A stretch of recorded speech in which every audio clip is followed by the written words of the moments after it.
Bismillahirrahmanirrahim. Assalamualaikum warahmatullahi wabarakatuh. Alhamdulillahirabbil alamin. Assalatu wassalamu ala asrafil anbiya'i wal mursalin Sayyidina Muhammadin wa ala alihi wa ashabihi ajma'in. Qala Allah Ta'ala fil Qur'anil Karim, A'udzubillahi minasyaitonir rajim. Bismillahirrahmanirrahim. Wa min ayatihi an khalaqalakum min anfusikum azwajan litaskunu ilaiha wa ja'ala bainakum mawaddatan wa rahmah inna fi dzalika laayatil liqaumin yatafakkarun. Wa qala ta'ala, a'udzubillahi minasyaitonir rajim. Bismillahirrahmanirrahim. Ya ayyuhan nasu inna khalaqnakum min zakari wa unsa wa ja'alnakum syu'uban wa qabaila lita'arafu inna akramakum indallahi atqakum. Wa qala an-nabiy sallallahu alaihi wasallam an-nikahu sunnati wa man lam ya'mal bi sunnati falaysa minni. Wa qala aidan ya ma'syaras sabab man istata'a minkum al-ba'ah falyatazawwaj fa innahu aghaddu lil basar wa ahsanu lil farj wa man lam yastati fa alayhi bis-saum fa innahu lahu wija. Shadaqallahul azim. Pemirsa Dumai TV yang saya hormati, marilah kita bersyukur kehadirat Allah Subhanahu wa Ta'ala, berkat limpahan rahmat dan karunia kepada kita semua. Dalam kesempatan yang berbahagia ini, kita masih diberikan kesehatan dan kesempatan oleh Allah, sehingga kita dapat melaksanakan aktivitas dalam kehidupan kita. Salawat dan salam kita sampaikan kepada junjungan besar kita Muhammad sallallahu alaihi wasallam, dan mengucapkan Allahumma shalli ala Sayyidina Muhammad wa ala ali Sayyidina Muhammad. Semoga kita diberikan syafaat kalau oleh baginda Rasulullah sallallahu alaihi wasallam.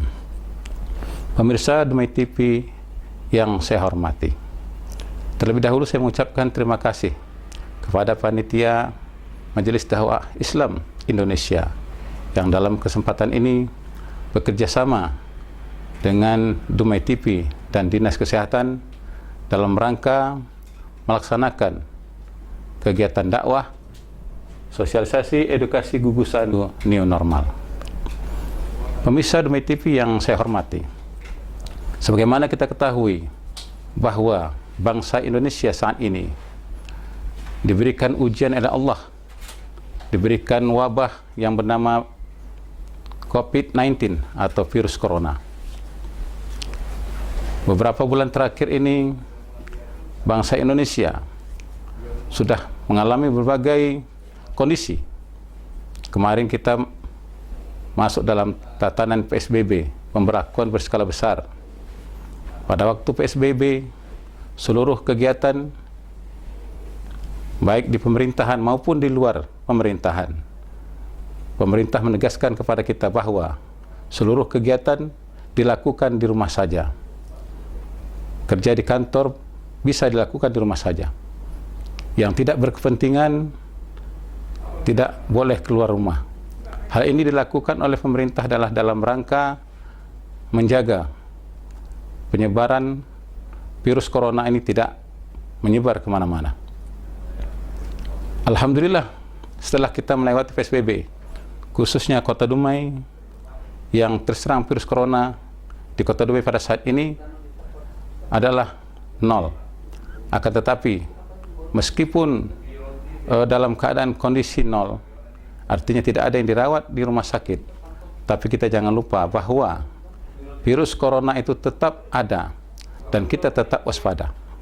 Oleh karena itu, setelah PSBB, pemerintah memberlakukan new normal di dalam kehidupan atau dalam aktivitas kita sehari-hari. Demikian juga halnya di dalam kegiatan Kementerian Agama Republik Indonesia.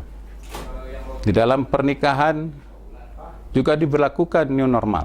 Sebelumnya dilakukan PSBB, bahwa bahkan pernah pada saat PSBB pendaftaran pernikahan di stop pada saat itu. Bagi yang sudah mendaftar saja yang boleh dilaksanakan. Ini juga menghindari agar masyarakat kita dengan melalui pernikahan atau perkumpulan ketika orang menikah ini, penyebaran virus itu dapat dicegah. Maka pemerintah melakukan memberikan surat edaran kepada kita semua bangsa Indonesia. Nah, dalam keadaan new normal ini, pemerintah juga tidak membatasi orang akan menikah. Karena pernikahan adalah sesuatu yang sangat penting dalam kehidupan kita. Semua kita pasti ingin melaksanakan pernikahan. Apalagi bagi kita yang sudah mampu untuk melaksanakannya. Dalam sebuah hadis Nabi dikatakan tadi bahwa an-nikahu sunnati, faman lam ya'mal bi sunnati falaysa minni. Nikah adalah sunnahku. Barang siapa yang tidak mengikuti sunnahku, dia bukanlah golongan daripada umatku. Jadi tidak ada alasan bahwa walaupun dalam keadaan kondisi virus bagaimanapun, pernikahan tetap bisa dilaksanakan, pernikahan tidak boleh tidak dilaksanakan. Seandainya pernikahan tidak dilaksanakan, maka lebih berbahaya daripada virus corona ini. Jemaah Dumai TV yang saya hormati, pemerintah Republik Indonesia melalui Kementerian Agama, melalui Direktorat Jenderal Bimbingan Masyarakat Islam, melalui SE nomor 7 tahun 2020 telah memberikan edaran kepada seluruh KUA yang berada di Indonesia bahwa untuk pelayanan pernikahan tetap harus dilaksanakan. Pencatatan pernikahan dilakukan di kantor urusan agama kecamatan setiap hari kerja. Kemudian calon pengantin yang akan melaksanakan pernikahan dalam keadaan new normal ini, sebagaimana tadi new normal adalah perubahan perilaku menuju normal. Kalau selama ini kita melaksanakan pernikahan dalam PSBB, itu dilaksanakan hanya di kantor KUA saja, dan yang hadir pun dibatasi sebanyak 7 orang dan memakai protokol kesehatan. Selama PSBB, pernikahan dilaksanakan di kantor KUA, yang boleh hadir pada saat pernikahannya 7 orang. Kemudian memakai masker, mencuci tangan, dan menjaga jarak. Nah, demikian juga dalam keadaan new normal ini, bahwa pemerintah dalam hal ini Dirjen Islam tadi memberikan surat edaran bagi calon pengantin yang akan melangsungkan pernikahan. Nah, mereka boleh tidak datang ke kantor KUA. Mereka bisa melakukan pendaftaran melalui www.simkah.kemenak.goib. Jadi calon pengantin tidak perlu datang ketemu dengan KUA karena menghindari pertemuan fisik dengan pegawai KUA atau Pak KUA, cukup melalui pendaftaran secara online. Karena sekarang seluruh kegiatan kita bisa dilakukan online. Pendidikan juga sekarang bisa online. Karena kita tidak tahu kapan berakhirnya virus corona ini. Nah, kalau menunggu virus corona ini berakhir, nah kalau calon pengantin ingin melaksanakan pernikahan menunggu virus corona berakhir, maka kita tidak tahu kapan berakhirnya virus corona ini. Oleh karena itu, kami sarankan kepada seluruh para calon pengantin atau bapak-bapak, ibu-ibu yang akan melaksanakan pernikahan anaknya, silakan daftar melalui SIMKAH web tadi dan tidak usah datang ke kantor KUA. Setelah didaftar 10 hari sebelum pernikahan dilangsungkan, nanti pada saat 3 hari atau beberapa hari sebelum pernikahan dilangsungkan, maka berkas yang asli bisa dibawa ke kantor KUA untuk diverifikasi berkas tersebut, diverifikasi walinya, diverifikasi calon pengantinnya. Nah, setelah itu diberikan nasihat perkawinan, baru dilangsungkan pernikahan. Nah, yang ketiga, kalau di dalam PSBB pernikahan hanya boleh dilaksanakan di kantor KUA saja. Nah, setelah new normal ini, kita boleh melaksanakan pernikahan dilakukan di rumah. Akan tetapi, peserta yang hadir untuk melaksanakan pernikahan itu dibatasi hanya 10 orang saja. Baik dilakukan di kantor KUA maupun dilakukan di rumah, peserta yang hadir hanya boleh 10 orang saja. 2 dari calon pengantin pria, orang tua, kemudian 2 dari calon pengantin wanita, beserta orang tua, dan 2 pengantin laki-laki pengantin perempuan, 6 saksi 2 orang, kemudian kepala KUA, dan ditambah beberapa orang pengantar untuk menyaksikan pelaksanaan pernikahan itu. Memang kalau kita lihat pernikahan di masa COVID-19 ini atau dalam masa virus corona ini, bagi catin mungkin yang hanya sekali seumur hidup mereka melangsungkan pernikahan, mereka merasa bahwa pernikahan mereka ini tidaklah seperti pernikahan-pernikahan yang dilakukan oleh teman-teman sebelumnya. Mereka menganggap bahwa pernikahan mereka ini kurang enak atau kurang pas karena tidak dihadiri oleh orang banyak, ya, hanya beberapa orang saja. Nah, kalau orang baru pertama kali menikah ini, mereka merasa pernikahan mereka ini kurang bahagia, kurang sempurna. Nah, kalau kita lihat sebelum-sebelumnya mereka bebas, mau mengundang orang berapa orang, mau 1000 orang, mau berapa ratus orang, mereka merasakan kebahagiaan dalam pernikahan. Akan tetapi dalam keadaan new normal ini, nah mereka menikah hanya dihadiri oleh beberapa orang saja. Bahkan ada calon pengantin yang saat ini, dia menunda pernikahannya karena dia ingin melakukan pesta pernikahan.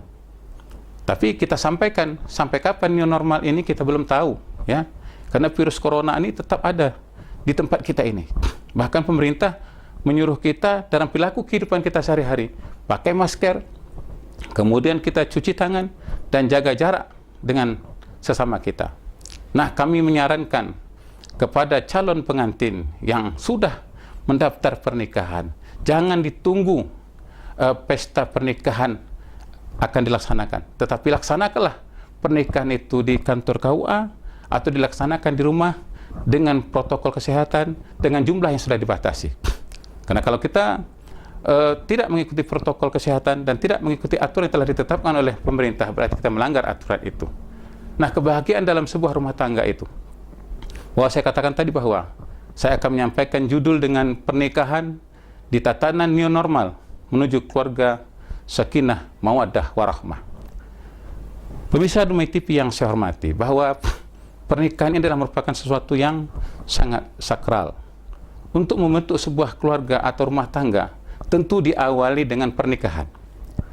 Nah, pernikahan yang dimaksud di sini adalah pernikahan yang sesuai dengan aturan syariat Islam dan aturan hukum Islam. Bagaimana pernikahan sesuai dengan syariat Islam? Jelas bahwa pernikahan itu menurut ketentuan yang telah ditetapkan dalam Islam. Kemudian pernikahan itu mengikut aturan undang-undang perkawinan yang telah ditetapkan oleh pemerintah, itu Undang-Undang Nomor 1 Tahun 74 tentang perkawinan. Bagi yang mau menikah harus mengikuti aturan ini. Jangan kita melaksanakan pernikahan tidak melalui kantor KUA. Mungkin dalam keadaan pandemi sekarang ini, dalam keadaan virus corona ini, orang mengambil jalan pintas karena sulit mungkin mendaftar di kantor KUA, banyak mungkin persoalannya, harus melalui online segala macamnya. Nah, lebih baik kami melaksanakan pernikahan secara siri, tak perlu dicatat pernikahan, itu salah. Kalau itu terjadi, berarti pernikahannya tidak tercatat dan tidak sah menurut undang-undang perkawinan yang berlaku di negara kita. Hindari itu, karena pernikahannya harus benar dan menurut aturan. Oleh karena itu, pemirsa yang saya hormati, pernikahan yang benar menurut aturan syariat. Yang pertama, bahwa pernikahan itu ikutilah aturan, yaitu ikuti syarat-syarat perkawinannya. Bahwa dalam aturan Undang-Undang Perkawinan 1 pernikahan itu ada syarat formil dan ada syarat material. Syarat formil yaitu terpenuhnya rukun pernikahan. Adanya calon pengantin laki-laki, calon pengantin perempuan, wali, 2 orang saksi, ijab dan kabul. Kemudian syarat material yaitu yang jelas pernikahan itu mengikuti aturan yang telah ditetapkan. Adanya persyaratan-persyaratan yang diurus melalui kantor KUA. Kalau dulu namanya N1, N2, N4, kalau sekarang ini surat pengantar dari KUA untuk disampaikan ke Pak KUA supaya pernikahan ini bisa dilangsungkan. Nah, pemirsa Dumai TV yang saya hormati, untuk mencapai kebahagiaan itu bukanlah karena pernikahan kita lakukan dengan mewah, bukanlah pernikahan kita lakukan dengan jumlah orang yang hadir yang besar. Akan tetapi ada beberapa tip yang harus dilaksanakan bagi calon pengantin agar pernikahannya mencapai atau menuju pernikahan yang sakinah, mawaddah, warahmah, rumah tangga yang tenang, tentram, dan bahagia. Yang pertama, ketika calon pengantin akan melakukan pernikahan, pilihlah pasangan sesuai dengan yang telah dianjurkan oleh Rasulullah SAW. Bahwa dalam sebuah hadis Nabi yang diriwayatkan oleh Bukhari, nikahi perempuan itu kena 4 perkara. Yang pertama, nikahi perempuan itu kena hartanya. Yang kedua, kena keturunannya. Yang ketiga, kena kecantikannya. Yang keempat, kena agamanya. Pilihlah perempuan itu kena agamanya, engkau akan bahagia. Ini kata Rasulullah. Nah, kemudian yang kedua, nah setelah kita melangsungkan pernikahan di antara calon pengantin atau setelah menikah menjadi suami istri, maka suami dan istri harus tahu kewajibannya. Sebagaimana dalam kitab Kiai Haji Hasyim Asy'ari, dia menjelaskan bahwa kewajiban suami istri itu, yang pertama adalah suami berkewajiban memberikan nafkah lahir dan nafkah batin kepada istrinya. Sebagaimana hadis Nabi yang saya bacakan tadi, ya ma'syarus sabab man istata'a minkumul ba'ah falyatazawwad fa innahu aghaddu lil basar wa man lam yastati' fa alayhi bisawm fa innahu lahu wija. Wahai para pemuda, jika engkau sudah sanggup untuk menikah, maka nikahlah. Fa innahu aghaddu lil basar, sesungguhnya nikah itulah merendahkan pandangan mata. Kemudian wa man lam yastati' fa alayhi bisawm, jika engkau belum sanggup, diperiksa dulu kesehatan anaknya. Apakah secara seksual anak ini sehat? Nah, kalau sehat, disuruh langsung melaksanakan pernikahan. Kalau belum sehat, diperiksa dulu kesehatannya, supaya nanti ketika menikah, istrinya tidak menderita oleh suaminya. Yang kedua, suami juga harus bisa memberikan batin dalam arti memberikan ketenangan, kenyamanan kepada istrinya. Nah, dengan demikian, maka istri mendapatkan ketenangan, suami mendapatkan ketenangan, maka ini akan dapat menuju kebahagiaan rumah tangga yang sakinah mawaddah warahmah itu. Dan kewajiban istri terhadap suaminya adalah istri berkewajiban melayani suaminya. Nah, sekarang banyak para istri dalam masalah pelayanan dengan suami ini sangat sulit. Apalagi masalah layanan seksual. Kadang-kadang suami sudah minta berkali-kali. Nah, istri alasannya kena sibuk, ya, sibuk arisan, sibuk mengurus anak, sibuk segala macamnya. Sehingga suami yang sudah sudah keinginan seksnya itu sudah kuat sekali sama istrinya, ketika istri menolak, nah ini juga menjadi permasalahan. Makanya istri itu kalau bisa dia yang harus menawarkan kepada suaminya. Suami ini apabila puas dalam persoalan seksnya, suami itu tidak akan melirik ke kanan dan tidak akan melirik ke kiri. Tapi kalau sudah kebutuhan seksualnya ini sudah tidak terpenuhi, nah makanya kadang-kadang dia melirik ke kanan dan melirik ke kiri dalam persoalan ini. Yang kedua, si istri harus mentaati perintah suaminya, yaitu perintah suami yang jelas sesuai dengan yang dibenarkan oleh Allah SWT. Nah, oleh karena itu, seorang perempuan ini sangat mudah sekali masuk surga. Dalam sebuah hadis riwayat Tirmizi, apabila seorang perempuan itu melaksanakan sholat, melaksanakan puasa Ramadan, kemudian menjaga kehormatannya dan taat pada suaminya, maka katakanlah padanya, pilih surga mana yang kamu sukai. Pemirsa Dumai TV yang saya hormati. Jadi, untuk mencapai kebahagiaan rumah tangga, sakinah mawaddah warahmah itu bukanlah karena pernikahan dalam COVID-19 ini dilaksanakan dengan sesederhana mungkin. Pernikahan saudara-saudara tidak bahagia. Tidak seperti itu. Banyak pernikahan yang dilakukan dengan pesta pernikahan yang mungkin berhari-hari, tapi dalam rumah tangga juga tidak mendapatkan kebahagiaan dan ketenangan. Tapi ada yang menikah sangat sederhana sekali, tapi dalam kehidupan rumah tangganya ia mendapatkan ketenangan dan ketentraman. Pemirsa Dumai TV yang saya hormati, karena waktu yang sangat terbatas sekali, maka saya tidak dapat menyampaikan panjang lebar dalam persoalan pernikahan ini. Lain waktu mungkin, kalau ada kesempatan, saya akan memberikan tausiah yang lebih rinci dalam persoalan pernikahan ini, agar kita bisa mendirikan sebuah rumah tangga yang menuju rumah tangga yang sakinah, mawaddah, warahmah. Dengan rumah tangga yang sakinah, mawaddah, warahmah, maka kita akan dapat menuju baldatun thayyibatun warabun wafur, menuju kehidupan di dalam bermasyarakat, negara yang tenang, aman, dan tentram. Demikian saja yang dapat saya sampaikan. Lebih dan kurang mohon maaf. Billahi taufik wal hidayah. Wassalamualaikum warahmatullahi wabarakatuh.